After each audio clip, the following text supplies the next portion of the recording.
you get her texting or not? Is that in the picture? No, I can copy it. Okay. Okay, so we're gonna talk about the sides now. Majority of people will go through at a diagonal and put them up that way, which is okay, but you're still gonna have trouble with them sliding. Some people will just go straight horizontal, and then when you do that, then the person pulls their hair back and it looks like big blotches and there's nothing even there. So I leave all this in one piece. So we talked about if I bent this in, that would be the width of my section, and you'll see that just doesn't quite work. So what I'm going to do is I'm going to peel off the front part, and I'm going to do straight vertical. 1, 2, 3. If they have a broad head on the side, I may go up to 4 depending on the head shape.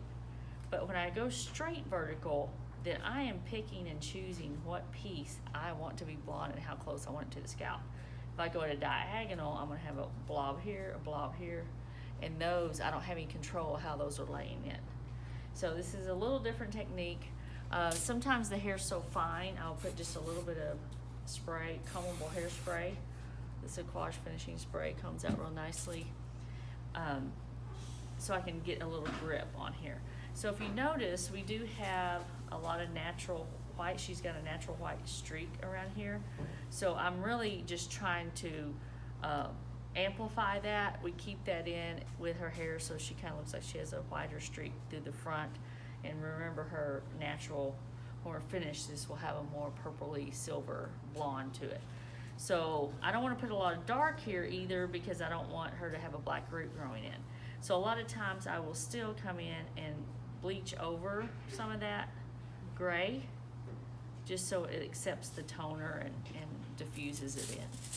So I'm gonna work forward on the face, and if this hairline is real curvy, I'll let that foil crunch up a little.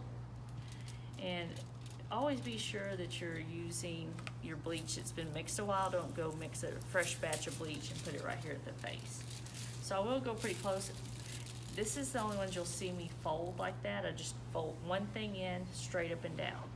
I don't fold any of that other stuff right now. So I'm gonna cap that off, leave a piece out. Come in here. And you can see if this was really dark hair, like if that was dark hair, I would be going right beside the face, and I'm choosing which pieces I want. And I do more of a true weave here instead of a slice, so it's softer around the face. There was like a little low light I put through last time. I'll kind of bring that. I'll probably put the low light right behind it, just to accentuate that white. I kind of call it the skunk stripe around the face.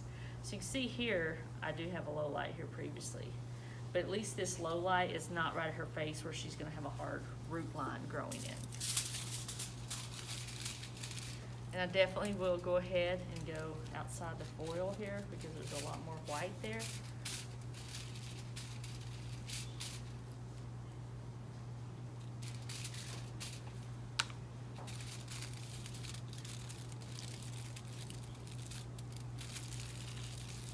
Okay, so what I want to do is check and see if I'm at a good width yet, and I think I need one more highlight.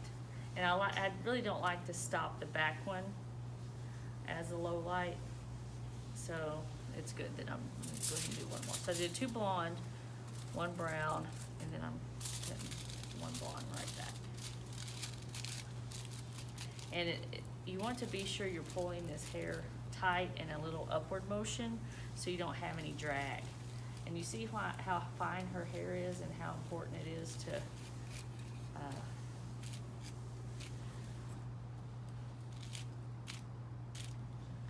keep that up so it doesn't drag out. And then I kind of just slid down through some of those old little low lights in there.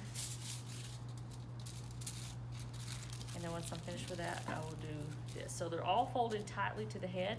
Remember, if they're tighter to the head, the root's gonna be better. And then all I do is come up top and lock it.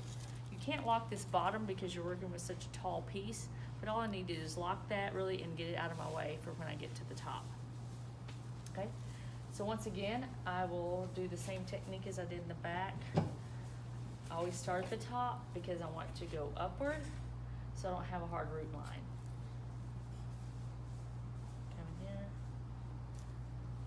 start foiling. Flip that foil over, lay it in. And sometimes you'll see me pinch it a little and I'm still torquing it because her hair is fine and it's very hard to grip. So I'm just gonna hit a few of those little low light pieces there so I don't have any abrupt lines.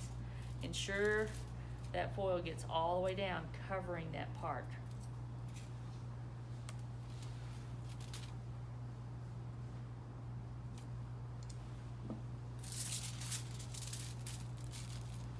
If you look right here, do you see how the foil is not as close to that part? Because that part got thick. So you don't want to leave that. When you get the foil in here, you want it to look, and I'll show you where this is. You want that foil to be as close to that part as possible. If you see a huge distance, then you're gonna have a root when you're finished. And I like to go abruptly to the root when I do a close color, because if I feather the root, then I'm gonna deal with orange, and I just wanna go all the way to the root area. Sometimes you can go sideways, like take a cross section, look sideways to where the previous low lights, because I knew I wanted to get one. I like to get a darker one right at the Bridal Ridge area, because then it makes the blonde above it pop. So you can see I still probably need one more blonde right here before I do the next brown.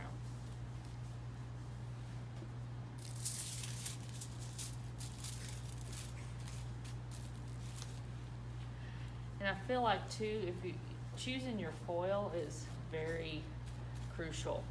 If it's too thin, like it's just too flimsy and it will tear on you. But if it's too thick, then what you'll find sometimes is it's so thick you can't mold it to that part line you're putting it on. So then it pulls away from the scalp. So, and then it's gonna be a lot heavier the thicker it is. So on this fine a hair, I definitely do not want a hard, thick foil. So I'm gonna take and do like a bigger piece here, just to make the top, the blonde above this pop, and this will look like a deeper shadow coming along the Bridal Ridge area.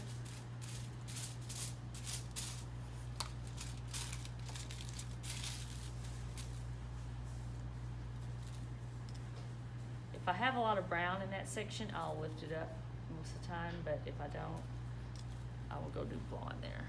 So you just have to kind of, every piece you do, you gotta make a decision. So you can say, well, this is the pattern I'm gonna attempt, but if the hair's telling you something different, it's gonna be best not to change what's been happening in the hair, because then you're gonna deal with bleaching over bleach and trying to bleach out dark streaks, and they'll turn orange.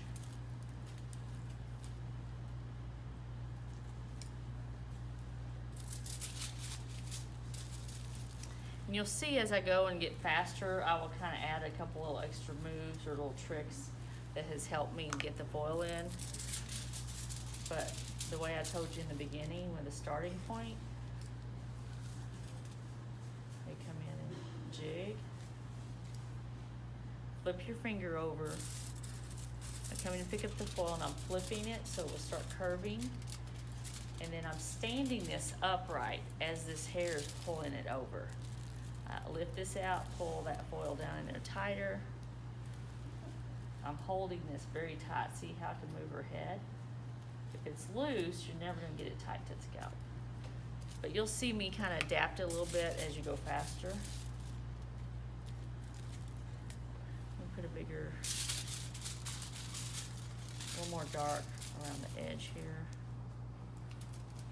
on the underside.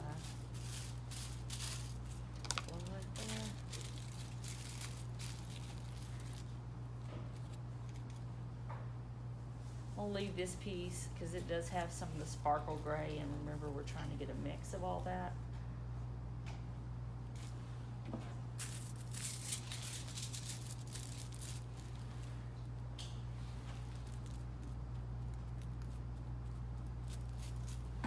This is a good transitional way to have somebody embrace some of the gray, but still feel like they're blonde.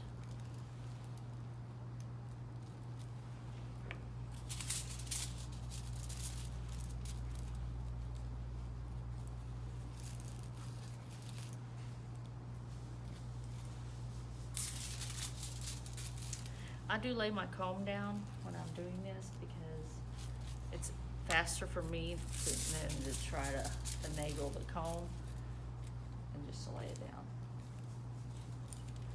Put a bigger brown one right here also.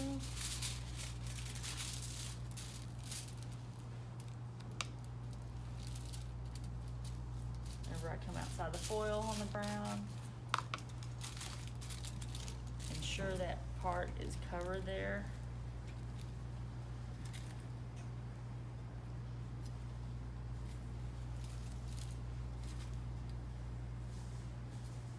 A nice little jiggy slice.